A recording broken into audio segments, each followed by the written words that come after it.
Pense em um Pokémon do tipo Terra. Pode ser Swampert, Onix, Crocodile ou qualquer outro que você preferir. Agora, você sabe me dizer o motivo desse Pokémon ser do tipo Terra? Quais argumentos poderíamos levantar para justificar ele ser desse tipo? Bom, essa é a proposta do vídeo de hoje. Vamos falar um pouco sobre o tipo Terra. O que é exatamente o tipo Terra e quais são os pré-requisitos, por assim dizer, para um Pokémon poder se encaixar nesse tipo. Então, antes de mais nada, endireita essa coluna na cadeira antes que um Geodude comece a jogar areia dentro do seu sapato e vamos ao vídeo. O tipo Terra é um dos tipos originais que temos desde a primeira geração lançada para o Game Boy lá em 1996. E até o momento, na geração 9, com o lançamento de Pokémon Legends EA, nós temos um total de 79 Pokémon do tipo Terra, o que dá 7,68% de todos os Pokémon existentes, isso incluindo Megas Evoluções, formas regionais e outras variantes qualquer. Esse é um dos poucos tipos que naturalmente tem uma imunidade completa. Terra é completamente imune à eletricidade, não tomando dano algum de ataques do tipo elétrico, e até mesmo anulando efeitos de técnicas como o Thunder Wave. Em compensação, o tipo Terra também é um dos únicos tipos completamente incapazes de causar dano em algum outro tipo em uma situação normal. O tipo Voador é totalmente imune ao tipo Terra, afinal. E o tipo Terra, junto com o tipo Aço e o tipo Pedra, são os únicos tipos que não tomam dano durante uma tempestade de areia. Um traço bem legal. Pessoalmente, eu sempre achei bem estranho o tipo Pedra e o tipo Terra serem duas coisas diferentes. Geologicamente falando, Pedra e Terra são basicamente a mesma coisa, mudando apenas o nível de compactação dos grãos. Toda rocha pode se tornar terra ou areia quando fragmentada e erodida o suficiente, assim como todo punhado de terra pode se tornar uma rocha se for compactado o suficiente. E mesmo em outras mídias, terra e pedra geralmente são considerados o mesmo elemento. Pense em Avatar, por exemplo. Ainda assim, dentro do universo Pokémon, temos algumas coisas que diferenciam dois tipos, tal como as inspirações e subcategorias que justificariam cada Pokémon do tipo Terra ser de fato do tipo Terra. E a ideia desse vídeo aqui é justamente separar algumas subcategorias desse tipo para tentarmos entender o que faz um Pokémon ser do tipo Terra. Então vamos para a primeira categoria.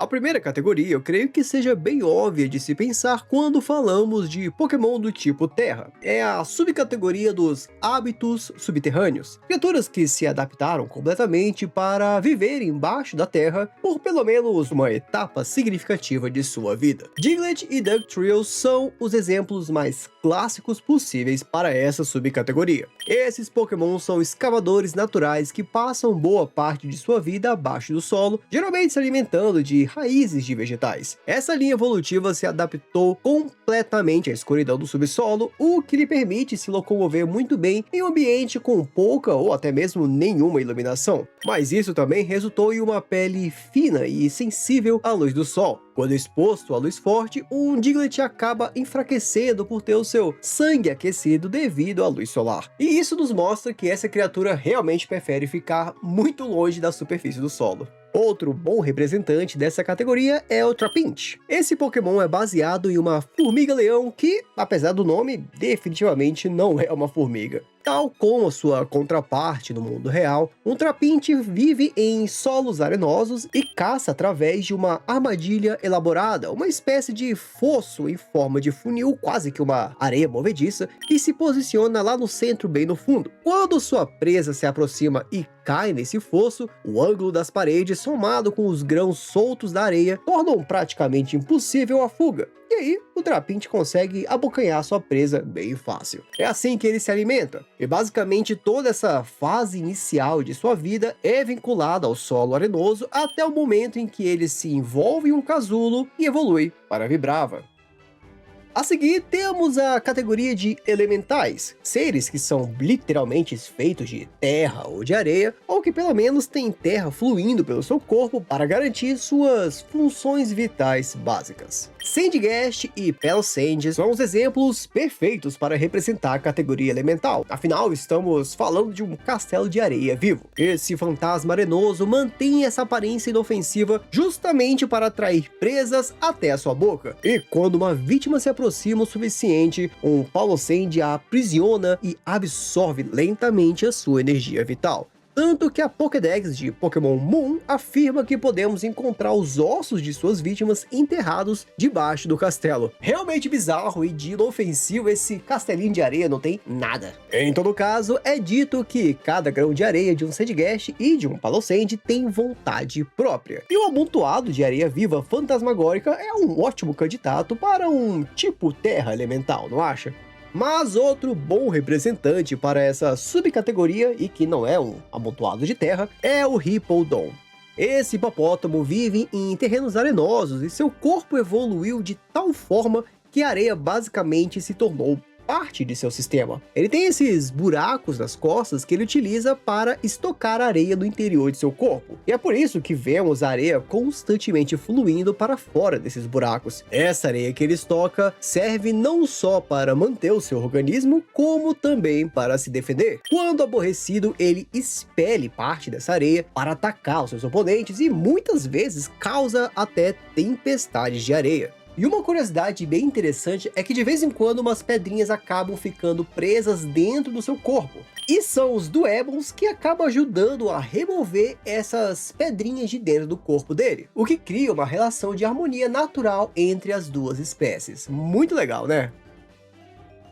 A categoria a seguir é Magma. E eu sei que ela pode até soar um tanto quanto confusa, já que normalmente quando as pessoas pensam em lava e vulcão, automaticamente pensam em fogo. Os dois são quentes, os dois queimam coisas, é uma lógica bem compreensível. Só que o magma é terra. Ele é basicamente uma marcha de rocha que sofreu um processo de fusão debaixo da terra devido à alta pressão e temperatura. Aí, quando o magma é expelido por vulcões, ele forma a lava que conhecemos. É por isso, inclusive, que eu poderia até defender que um Pokémon como o Magma poderia sim ser do tipo Terra. Há embasamento científico suficiente para justificar isso, mas o foco não é ele. Tirei daqui e vamos focar nos nossos dois representantes, o Camerupt e o Groudon. Camerupt é um Pokémon dos tipos Fogo e Terra. Ele é basicamente um camelo com vulcões nas costas ao invés de corcovas. Seu corpo é capaz de produzir magma e ele pode expelir esse magma quando deseja, tanto que ele é conhecido como o Pokémon Erupção. Inclusive, de acordo com a Pokédex de Pokémon Ruby, a lava expelida pelo Camerupt pode alcançar a temperatura de 10.000 graus Celsius. E esse é um número ridiculamente impressionante que tá muito acima da lava do mundo real, tá? A lava do mundo real varia aí entre 700 graus Celsius a 1.300 graus Celsius em situações normais. 10.000 é muita coisa. E Groudon não poderia ficar de fora. Esse é o Pokémon lendário conhecido como o Pokémon Continente, justamente pela sua capacidade de gerar calor extremo e expandir as massas de terra ao redor do mundo. Inclusive, em sua forma primal, o equivalente à Mega Evolução dele, ele também é do tipo Terra e Fogo, do mesmo jeito que o Camerupt, o que deixa claro que a lógica por trás desses dois é basicamente a mesma. E nessa forma primal, inclusive, a gente pode ver magma fluindo constantemente pela sua pele. E a última subcategoria que eu quero trazer nesse vídeo, eu gosto de chamá-la carinhosamente de pele de lama. São Pokémon que não são necessariamente feitos do elemento terra, mas que utilizam a terra em si para sobreviverem, geralmente em forma de lama, por isso o nome. Faz parte de seus hábitos naturais. Na vida real, por exemplo, vários animais, como cavalos, bovinos e até mesmo algumas aves, usam a terra, seja em forma de areia ou de lama, para se proteger de moscas, mosquitos e outros parasitas, já que isso meio que cria uma barreira física em sua pele e lhe garante uma camada extra de proteção. E no mundo Pokémon, temos alguns monstrinhos que seguem mais ou menos a mesma lógica. Em outras palavras, ele acabou se tornando do tipo terra porque a afinidade dele com o elemento é muito grande. muito grande mesmo. A linha evolutiva do Whiscash é o maior exemplo disso para mim. Esse é um Pokémon peixe do tipo água e terra, uma tipagem bem peculiar e bastante forte em muitos aspectos. O Whiscash é um peixe predador de hábitos noturnos e extremamente territorial. Normalmente ele reivindica uma lagoa para si e trata qualquer outro ser aquático ali como presas. E durante o dia, quando não está caçando, o Whiscash se acomoda na lama do fundo do lago para descansar o seu corpo. E essa lama onde vive também ajuda com os seus hábitos de caça, já que ele gosta de se ocultar ali no meio da lama para pegar suas presas que se aproximam desprevenidas. Ou seja, esse é um peixe que descansa na lama e caça na lama. E como se não fosse o bastante, Whiscashes causam terremotos violentos quando precisam enfrentar um adversário mais poderoso.